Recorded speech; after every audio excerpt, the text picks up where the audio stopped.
Hello everyone, welcome to the channel current affairs updated. और आज के इस वीडियो में हम डिस्कस करेंगे मिडाइवल हिस्ट्री का एक बहुत ही इंपॉर्टेंट टॉपिक, जिसमें हम डिस्कस करेंगे दिल्ली सल्तनत को। और दिल्ली सल्तनत में जो पहली दो डायनेस्टीज हैं, जिसमें हम डिस्कस करेंगे स्लेव डायनेस्टी और खिलजी डायनेस्टी को। तो टॉप 1000 MCQ की सीरीज चल रही है, जिसमें हम ये सभी टॉपिक्स को डिस्कस कर रहे हैं। इससे पहले पूरा हमने एंशियंट हिस्ट्री को यहाँ पर कवर किया और अब हम डिस्कस कर रहे हैं मिडाइवल हिस्ट्री को, जिसमें ऑलरेडी हमने प्री मिडाइवल हिस्ट्री साथ ही में जो मुस्लिम इन्वेजन्स हैं उसको हम डिस्कस कर चुके हैं। और आज के इस वीडियो में हम डिस्कस कर रहे हैं स्लेव और खिलजी डायनेस्टी को। तो इन डायनेस्टीज से बनने वाले जितने भी आपके इंपॉर्टेंट क्वेश्चंस हैं वो सभी हम डिस्कस करेंगे आज के इस वीडियो में। तो शुरू कर लेते हैं वीडियो को, लेकिन उससे पहले मैं आपको बता दूं कि जो सब्जेक्ट वाइज यहाँ पर MCQ की सीरीज़ है, इसमें आप देख सकते हैं कुछ इस तरीके से आपको यहाँ पर फॉर्मेट मिलेगा, जिसमें आपको MCQ विद एक्सप्लेनेशन यहाँ पर डिफरेंट सब्जेक्ट्स का देखने के लिए मिल जाएगा। इसके लिए आप हमें व्हाट्सअप कर सकते हैं 8815306208 पर। और अभी फिलहाल कॉम्बो ऑफर चल रहा है, जिसमें आपको करंट अफेयर, स्टैटिक GK और प्लस 1000 MCQ की सीरीज जो सब्जेक्ट वाइज है, इन सभी का कॉम्बो यहाँ पर मिलने वाला है, जिसमें आपको 40% का ऑफ यहाँ पर मिल जाएगा।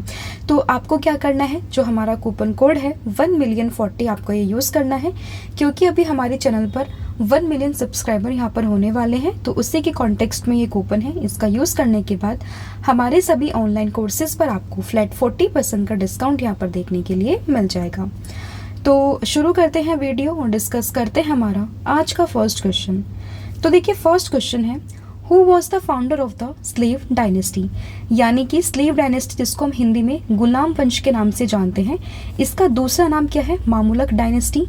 तो इसके फाउंडर कौन है, ये आपसे पूछा गया है। तो जब हम हिस्ट्री पढ़ते हैं तो सबसे पहले अगर हम मेडाइवल की बात करें तो हम प्री मेडाइवल हिस्ट्री को पढ़ते हैं, जिसके बाद फिर हम डिस्कस करते हैं मुस्लिम इन्वेजन्स को।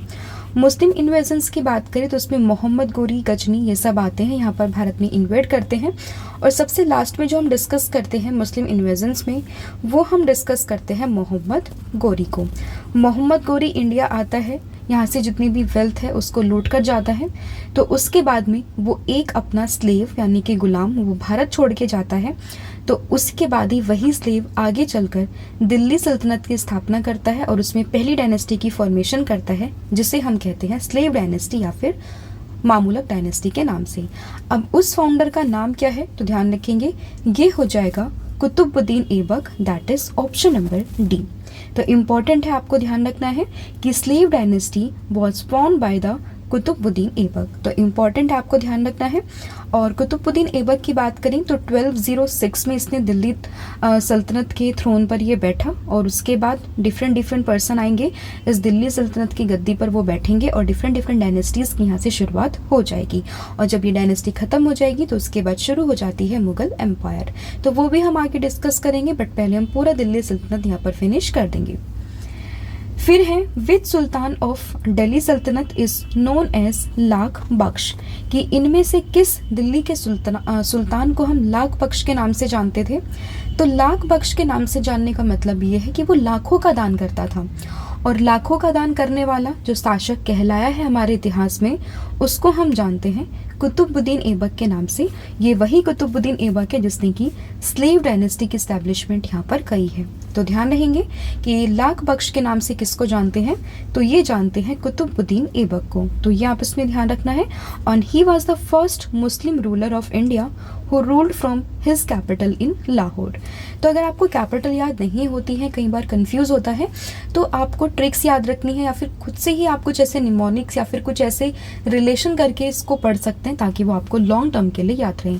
एज एन एग्जाम्पल अगर हम बात करें कुतुबुद्दीन ऐबक की, तो इससे हम रिलेट करेंगे कुतुब मीनार को। कुतुब मीनार, ठीक है, कैसे कलर का है, रेड कलर का, यानी कि लाल कलर का है। तो यहाँ से आप याद रख सकते हैं लाहौर को। तो मैंने इस तरीके से याद किया, अगर आप चाहें तो इस तरीके से अपनी खुद की ट्रिक्स बनाकर चीज़ों को याद कर सकते हैं। तो याद रहेगा, कुतुबुद्दीन ऐबक की जो कैपिटल थी वो थी लाहौर। हालांकि इसने सल्तनत तो दिल्ली में बनाई थी, बट इसकी कैपिटल कहाँ थी, ये थी लाहौर में। तो ये आप इसमें ध्यान रखना है, ठीक है। फिर इसके अगर हम बात करें कि इसको लाख बख्श हम कहते थे, लाख बख्श हम क्यों कहते थे। अब इसको लाख बख्श के नाम से इसलिए जानते थे क्योंकि ये बहुत लाखों का दान करता था, तो इसलिए इसका नाम पड़ गया लाख बख्श, तो ये भी ध्यान रखना है। और इसके अलावा इसने दो चीज़ों की कंस्ट्रक्शन शुरुआत करी थी, जिसमें हम जानते हैं एक तो कुतुब मीनार को हम जानते हैं जो कि आपको दिल्ली में मिलेगा, और दूसरा है 2.5 दिन का झोपड़ा, ठीक है। तो इन दोनों की शुरुआत ही इसने करी थी। और इसके अलावा कुतुबुद्दीन ऐबक ने कुतुब मीनार की उसकी शुरुआत कर दी थी, बट उसको पूरा किया था इल्तुतमिश ने, वो हम आगे डिस्कस करेंगे। बट अभी तक आपको जो ध्यान रखना है वो आएगा 2.5 दिन का झोपड़ा जो कि अजमेर में है, कुतुब मीनार जो कि दिल्ली में है, और इसके अलावा एक मॉस्क है दिल्ली में कुव्वत उल इस्लाम के नाम से। तो ये सभी एसोसिएट करेंगे आप किससे? कुतुबुद्दीन ऐबक से, तो ये ध्यान रखना है। फिर आपका अगला क्वेश्चन है कि who among the following did not contribute to building the famous Qutub Minar. तो अभी हम पूरी यहाँ पर डिस्कस करेंगे। तो देखिए कुतुब मीनार कहाँ पर है, ध्यान रखिएगा, दिल्ली में जो मेहरौली वाला एरिया है वहाँ पर आपको ये देखने के लिए मिलेगा। इसके अलावा अगर हम बात करें किस चीज़ की, कि कुतुब मीनार को बनवाने के लिए सबसे पहले शुरुआत किसने करी थी? कुतुबुद्दीन ऐबक ने। बट इसको कंप्लीट किसने करवाया? ये करवाया इल्तुतमिश ने। और उसके बाद बात करें फिरोज शाह तुगलक ने। तो जो आपका कुतुब मीनार है सबसे ऊपर का जो इसमें स्टोरी आप कह सकते हैं, जो सबसे ऊपर वाला फ्लोर था बेसिकली, इस तरीके से आप रिलेट करेंगे, तो वो लाइटनिंग की वजह से वो वहाँ से मतलब डैमेज हो गया था, वो डिस्ट्रॉय हो गया था, जिसके बाद में फिरोज शाह तुगलक ने उसको रेनोवेट करवाया था। तो कंट्रीब्यूशन किस किस का हुआ? सबसे पहले कुतुबुद्दीन ऐबक का, फिर इल्तुतमिश का, और उसके बाद फिरोज शाह तुगलक का। जिसने यहाँ पर कंट्रीब्यूट नहीं किया वो कौन था? तो वो हो जाएगा Ghiyasuddin Tughlaq, that is option number C. तो इस तरीके से आप याद रखेंगे कि कुतुबुद्दीन ऐबक ने, जो कि दिल्ली सल्तनत के फाउंडर हैं, उसने शुरुआत करी थी कंस्ट्रक्शन की थी किसकी? कुतुब मीनार की, लेकिन उसको कंप्लीट करवाया था इल्तुतमिश ने। बाद में जो टॉप मोस्ट स्टोरी है वो डैमेज हुई थी ड्यू टू लाइटनिंग, जिसको बाद में रिबिल्ड करवाया था फिरोज शाह तुगलक ने। और इसमें गयासुद्दीन तुगलक का कोई भी कंट्रीब्यूशन नहीं था, तो इसलिए इसका ऑप्शन नंबर सी इसमें करेक्ट हो जाएगा। फिर आपका अगला क्वेश्चन है कि how did sultan Qutbuddin Aibak die, कि जो सुल्तान कुतुबुद्दीन ऐबक है जो कि स्लेव डायनेस्टी, मामलुक डायनेस्टी, गुलाम वंश का संस्थापक है, फाउंडर है, उसकी डेथ कैसे हुई थी? तो याद रखिएगा कि वो चौगान खेलते हुए, जिसको हम पोलो के नाम से भी जानते हैं, तो चौगान खेलते हुए, पोलो खेलते हुए, जब वो हॉर्स पर पोलो खेल रहा था तो वो गिर गया था और उसके बाद उसकी वहाँ पर डेथ हो गई थी। तो ऑप्शन डी इसमें आपने ध्यान रखना है, ठीक है, कि he fell from horse and was severely injured, और उसके बाद चौगान खेलते हुए इसकी डेथ हुई थी। ये भी एग्जाम्स में पूछते हैं। और 1210 की ये बात है, क्योंकि 1206 में वो गद्दी पर बैठा, 1210 में उसकी डेथ हो गई। उसके बाद यहाँ पर 1 साल के लिए उसका बेटा आता है, लेकिन वो इतना एफिशिएंट नहीं होता। उसके बाद फिर यहाँ से शुरुआत हो जाती है किसकी? इल्तुतमिश की, जो किसका स्लेव होता है। तो वो पूरी स्टोरी फिर चलेगी जो हम आगे डिस्कस करेंगे, ठीक है। कैपिटल इसकी लाहौर थी, और इसकी जो एक बरियल अगर हम कहें तो वो कहाँ पर है? तो वो लाहौर में ही अनारकली बाजार के पास में है। फिर है who among the following establish Delhi as the capital of Sultanat. तो दिल्ली सल्तनत की बात करें, हमने शुरुआत करी है किससे? कुतुबुद्दीन ऐबक से, जिसके बाद इसने अपनी कैपिटल कहाँ पर बनवाई थी? लाहौर में। इसने अपनी कैपिटल बनवाई है लाहौर में, बट दिल्ली कैपिटल किसने रखी है? तो ये क्वेश्चन पूछा गया है। तो दिल्ली कैपिटल रखी थी किसने? इल्तुतमिश ने, जो कि इसके बाद आएगा। हालांकि इसकी इन दोनों के बीच में एक पर्सन आता है जो कि कुतुबुद्दीन ऐबक का बेटा होता है, but he was not much efficient to rule the Delhi Sultanat. तो उसके बाद में जो स्लेव है उसका इल्तुतमिश, वो उसको टेक ओवर कर लेता है, ठीक है। ध्यान रखेंगे option number B, that is Iltutmish, और इसी को ही रियल फाउंडर कहा जाता है। तो ध्यान रखना है। And he is said to have introduce first Arabic silver and copper currency. अगर आपसे पूछे कि पहला अरेबिक सिक्का या फिर कॉपर का सिक्का किसने इशू किया था सल्तनत पीरियड में, तो ध्यान रखेंगे ये किया था इल्तुतमिश ने। और इसी की बेटी आगे आएगी रजिया सुल्तान, जो कि बनेगी first women ruler of the Delhi सल्तनत, ठीक है। तो ये इसमें ध्यान रखेंगे। फिर आपका अगला क्वेश्चन है who was called a slaves of slave. तो देखिए स्लेव्स ऑफ स्लेव्स की बात करें तो हमने शुरुआत करी है कुतुबुद्दीन ऐबक से। तो कुतुबुद्दीन ऐबक भी तो स्लेव था ना, किसका स्लेव था? मोहम्मद गोरी का। अब मोहम्मद गोरी का स्लेव था, अब उसका भी स्लेव कौन आ जाएगा? इल्तुतमिश। तो इसलिए इसको कहते हैं स्लेव्स ऑफ स्लेव। तो अगर ऑप्शन से आप रिलेट करेंगे तो ये तो फाउंडर है, मोहम्मद गोरी इन्वेट करने आया था, जिसका स्लेव था कुतुबुद्दीन ऐबक, जो कि उसको यहाँ पर छोड़ के गया था यहाँ की चीज़ों को निगरानी रखने के लिए, और बाद में इसी ने शुरुआत करती थी यहाँ पर स्लेव डायनेस्टी की। फिर आता है इल्तुतमिश और उसके बाद हम देखेंगे बलबन को, तो वो हम आगे डिस्कस करेंगे। तो अभी के लिए आपको ध्यान रखना है स्लेव्स ऑफ स्लेव्स के नाम से किसको जानते थे? तो ये जानते थे इल्तुतमिश को, that is option number D. तो ये आपने इसमें ध्यान रखना है, ठीक है। कि Ghori whose became sultan after the death of just a second, हाँ, Iltutmish is called the slaves of slave because Qutbuddin Aibak was the slaves of Mohammad Ghori who became sultan after the death of Ghori, and Iltutmish was the slaves of Qutbuddin Aibak, जिसने बाद में कुतुबुद्दीन ऐबक की बेटी से ही शादी करी थी और सुल्तान बन गया था। तो क्रोनोलॉजी को अगर हम समझे तो सबसे पहले मोहम्मद गोरी, उसका स्लेव आएगा कौन? कुतुबुद्दीन ऐबक। अब इसका भी स्लेव कौन आ जाएगा? इल्तुतमिश। और इल्तुतमिश कुतुबुद्दीन ऐबक की बेटी से शादी करेगा और फिर बाद में सुल्तान बन जाएगा। तो इस तरीके से स्टोरी चलेगी, तो ध्यान रखिएगा। फिर है who of the following was the first women rulers of the medieval India. तो पहले अगर हम बात करें विमेन शासिका की तो वो कौन थी? तो इससे पहले हमने डिस्कस किया इल्तुतमिश की बेटी, that is Razia Sultan, option number A. तो रजिया सुल्तान की बात करें तो ये थी कौन? तो ये थी the only women to occupy the throne of Delhi Sultanat, तो ये हो जाएगी रजिया सुल्तान। इसने 1236 से 1240 तक रूल किया है, लेकिन काफ़ी लोगों को ये पसंद बिल्कुल नहीं थी, क्योंकि जब ये अपने दरबार में आती थी तो पूरा अटायर जो उनका होता था वो बिल्कुल एक मेल की तरह होता था, तो जो कि लोगों को पसंद नहीं आता था। तो काफ़ी लोगों ने इनको बॉयकॉट किया, मना किया। बाद में क्या हुआ कि ये एक मिशन पे जा रही थी, वहाँ पर ये अल्तुनी से शादी करती हैं और बाद में अल्तुनी जो उनके हस्बैंड थे और साथ ही में रजिया सुल्तान, दोनों की हत्या करवा दी जाती है भटिंडा के पास में। तो ये स्टोरी भी आप ध्यान रख सकते हैं। अगर आपसे पूछें कि अल्तुनिया कौन था, तो रजिया सुल्तान के हस्बैंड का नाम अल्तुनिया था। दोनों को ही मरवा दिया गया था, कहाँ पर? भटिंडा के पास में। अब ये भटिंडा जो प्लेस है वो हरियाणा पीसीएस एग्जाम्स में पूछा गया था एक बारी, तो इस तरीके से क्वेश्चन, फैक्चुअल क्वेश्चन भी पूछ लेते हैं, तो वो आप इसमें ध्यान रखेंगे। तो ये भी इंपॉर्टेंट क्वेश्चन है, ध्यान रखना है आपको, नाम किसका? रजिया सुल्तान का। फिर आपका अगला क्वेश्चन है कि during whose reign Mongol invaders Genghis Khan came through the north west frontier of India, कि किसके टाइम पे जो मंगोल इन्वेडर है चंगेज खान वो भारत के नॉर्थ वेस्ट फ्रंटियर पर आया था। तो ये आपसे पूछा गया है, तो ध्यान रखिएगा इसका जो करेक्ट आंसर हो जाएगा वो हो जाएगा Iltutmish, that is option number B. तो ये है चंगेज खान जो कि आया है किसके टाइम पे? इल्तुतमिश के टाइम पे। तो ये भी एक स्टोरी चलती है कि कैसे जब Mongol invader Genghis Khan Bharat में आता है तो उस टाइम पे वो किसको चेस कर रहा होता है? तो वो चेस कर रहा होता है ख्वारिज़्म शाह जलालुद्दीन मिंगबुर्मी को।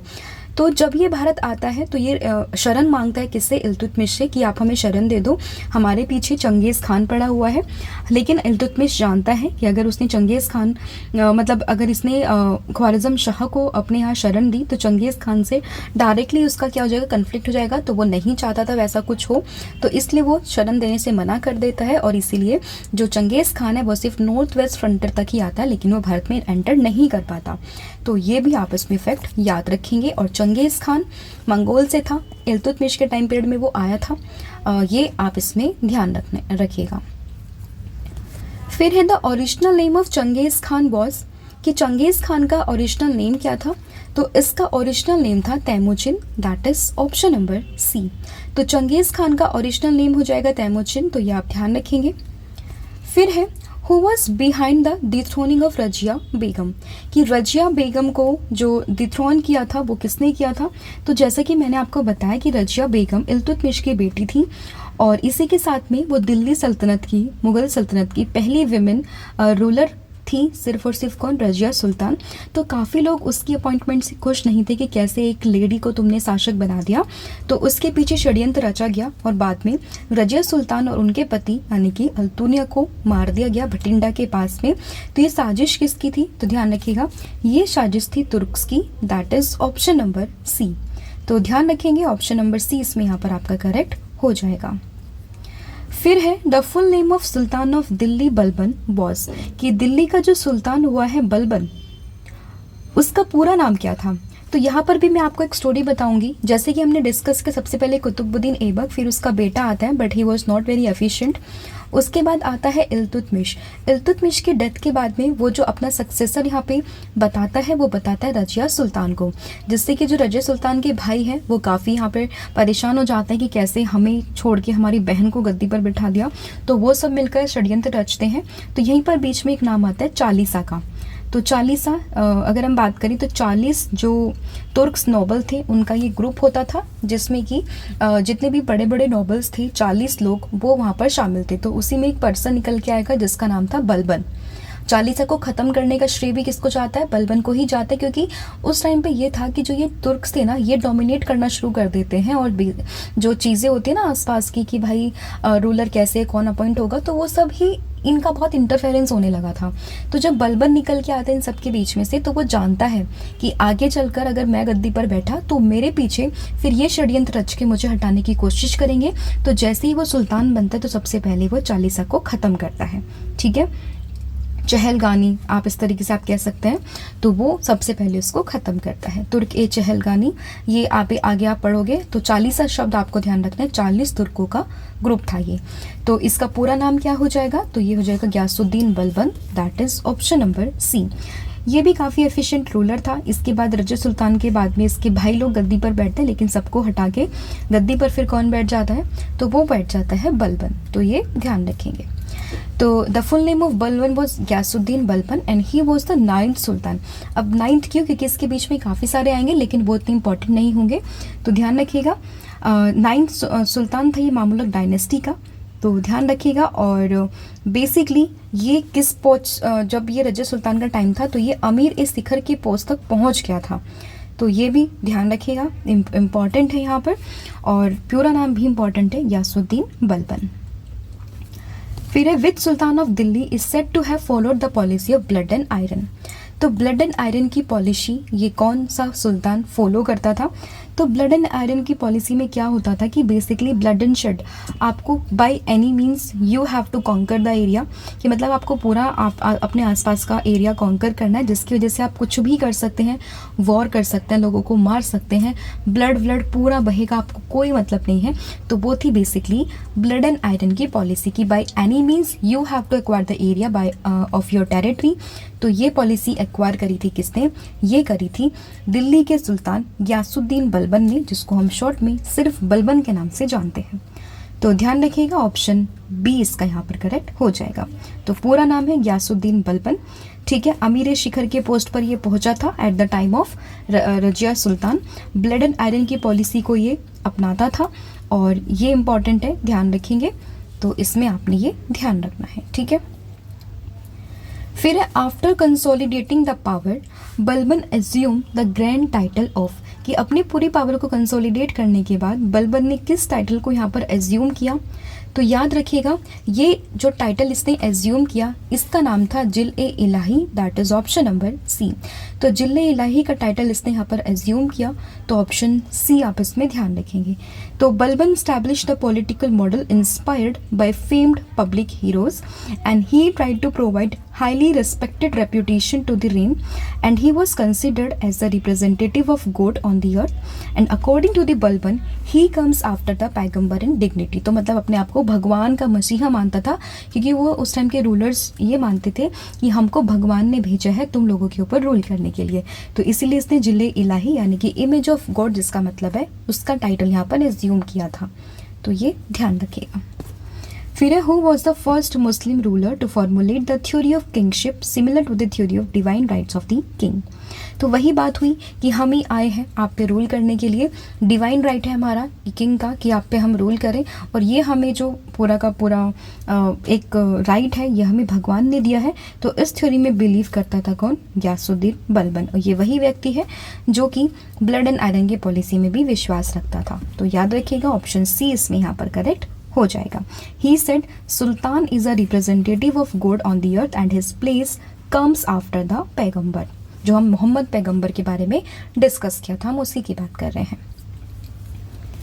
फिर who among the following introduce the famous Persian festival Navroz in India, कि इनमें से किसने एक फेमस पर्शियन फेस्टिवल नवरोज को इंट्रोड्यूस किया था।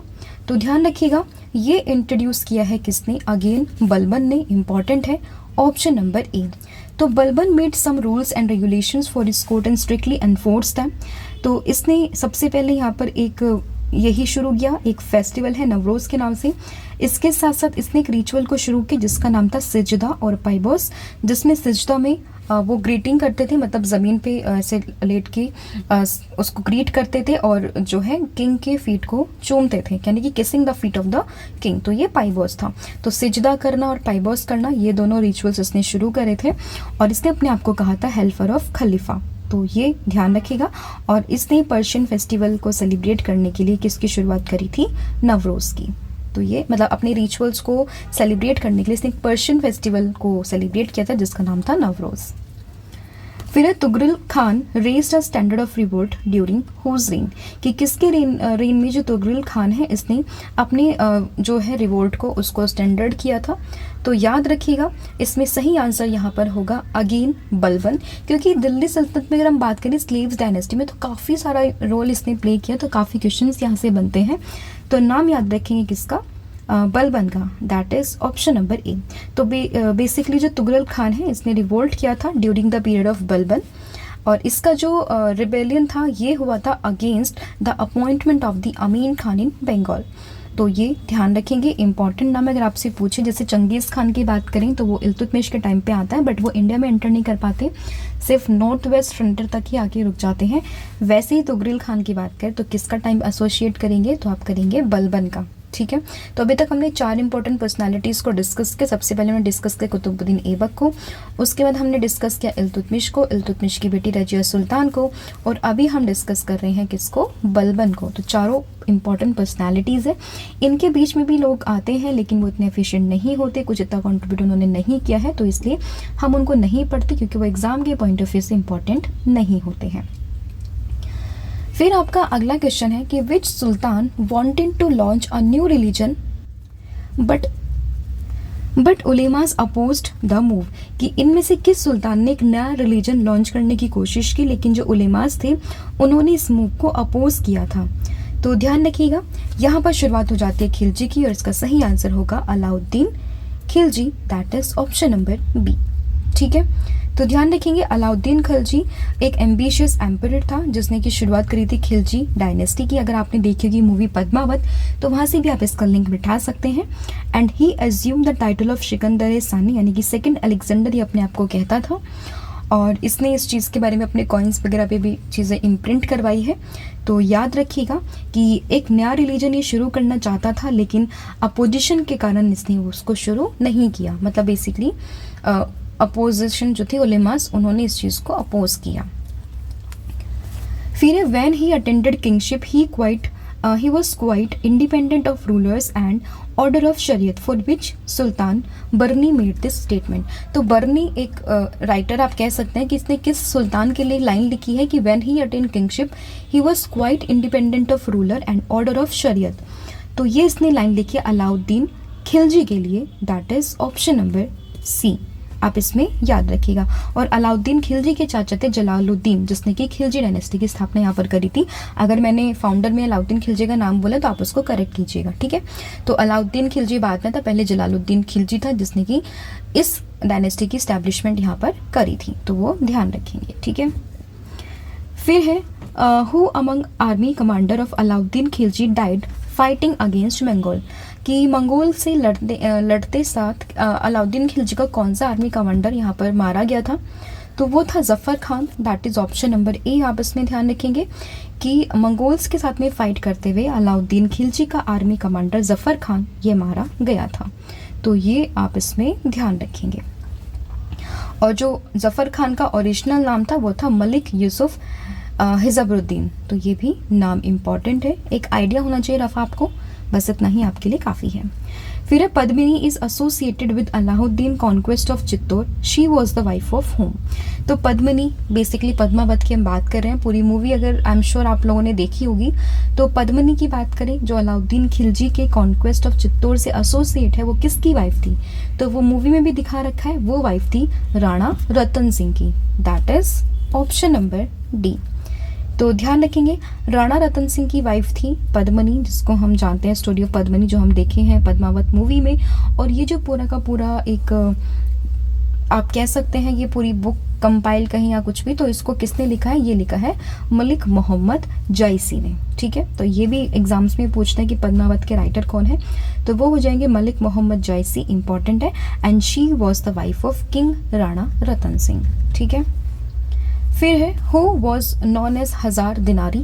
तो हजार दिनारी क्यों कहते हैं? क्योंकि अलाउद्दीन खिलजी इसको 1000 दिनार देकर खरीद कर लाया था, तो इसलिए इसको हजार दिनारी के नाम से जानता है। और ये किसको जानता है? मलिक काफूर को। और ये पद्मावत मूवी में भी डिपिक्टेड है, ध्यान रखिएगा ऑप्शन नंबर बी। साउथ में कॉन्क्वेस्ट करने के लिए अलाउद्दीन खिलजी इसी को ही भेजता है, ध्यान रखिएगा ऑप्शन नंबर बी। और किस विक्ट्री के बाद में अलाउद्दीन खिलजी ने इसको ऑब्टेन किया था, ये भी पूछ सकते हैं, तो ये गुजरात विक्ट्री के बाद में। फिर है who was the ruler of Devagiri at the time of Alauddin Khilji invasion. जब अलाउद्दीन खिलजी ने देवागिरी को इन्वेड किया तो उस टाइम पे देवागिरी का रूलर कौन था? तो उस टाइम पे जो रूलर था वहाँ का वो हो जाएंगे Ramchandra Dev, that is option number A.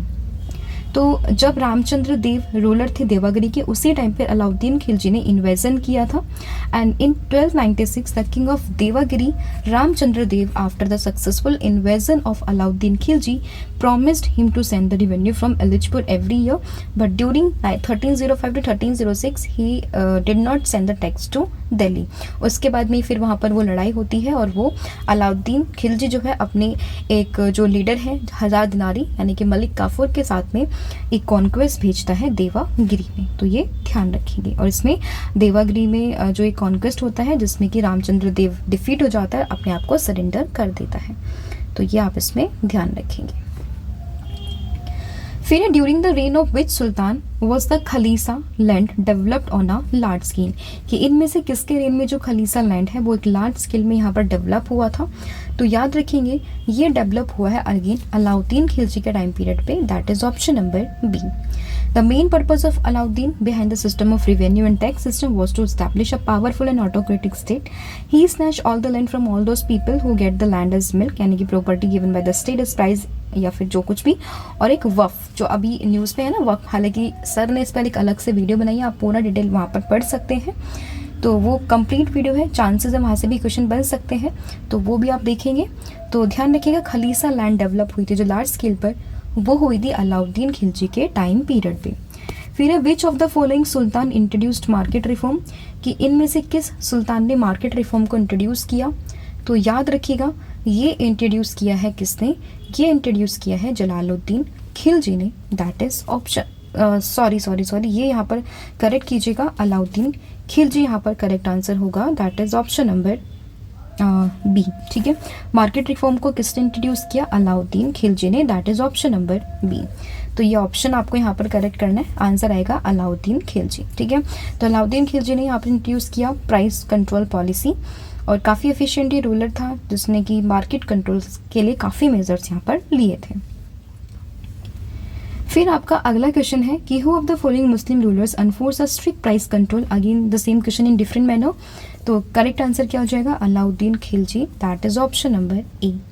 The system of market control or price control was introduced by Alauddin Khilji during the Sultanate period and he was the first Sultan of Delhi to do so.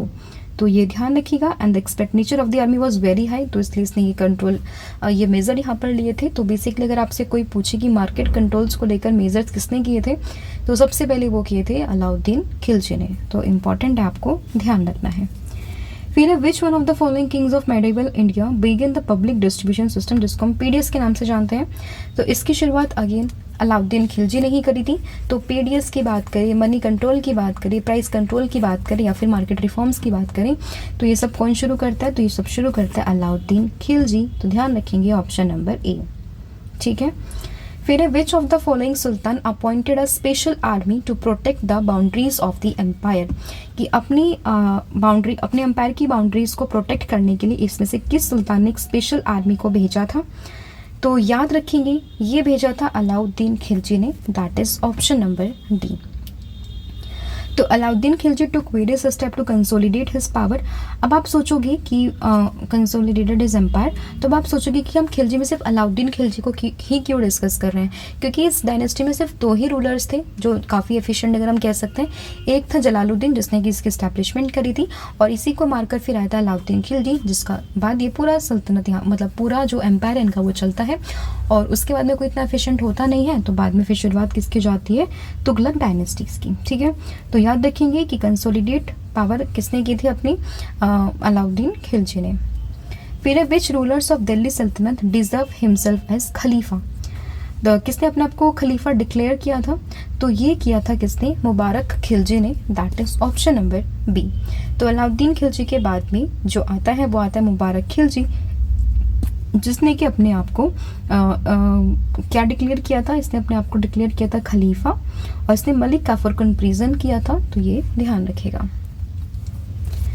फिर whose army was defeated by the army of Kakatiya rulers in 1303 at Warangal, कि वारंगल में किसने जो है 1303 में Kakatiya rulers की army को defeat किया था, तो ये किया था अगेन अलाउद्दीन खिलजी ने, that is option number C. तो 1303 में the first attempt by Alauddin to conquer Warangal ended in a disaster as the army of Kakatiya dynasty defeated him, तो ये ध्यान रखेंगे। फिर which sultan of Delhi was the first to charge घड़ी and house tax, कि किसने यहाँ पर घड़ी और हाउस टैक्स यहाँ पर इंट्रोड्यूस किया, again the same answer, that is Alauddin Khilji, option number B. तो 2 टाइप के टैक्स जो इम्प्लीमेंट किए थे अलाउद्दीन खिलजी ने, वो थे घड़ी tax which was implemented on houses and huts, and grazing tax on milk giving animals. तो ये ध्यान रखिएगा कि किसने शुरुआत करी थी, ये शुरुआत करी थी किसने, अलाउद्दीन खिलजी ने, तो इम्पॉर्टेंट है, आप इसमें ध्यान रखेंगे। तो ये थे आपके 30 इंपॉर्टेंट क्वेश्चन जो हमने डिस्कस किया स्लेव डायनेस्टी और खिलजी डायनेस्टी को मिलाकर। अब आगे की जो वीडियो आएगी उसमें हम तुगलक डायनेस्टी को डिस्कस करेंगे, उसके बाद वाले पार्ट में हम सैयद और लोधी डायनेस्टी को डिस्कस करेंगे। तो इम्पॉर्टेंट रहेगी सारी वीडियोस, आपको ध्यान रखना है। और इसके अलावा कॉम्बो ऑफर मैं ऑलरेडी आपको बता चुकी हूँ। किसी भी जानकारी के लिए आप हमें व्हाट्सअप कर सकते हैं 8815306208 पर। तो आज के लिए thank you so much, have a good day, wish you all the very best for your upcoming exams. Thank you.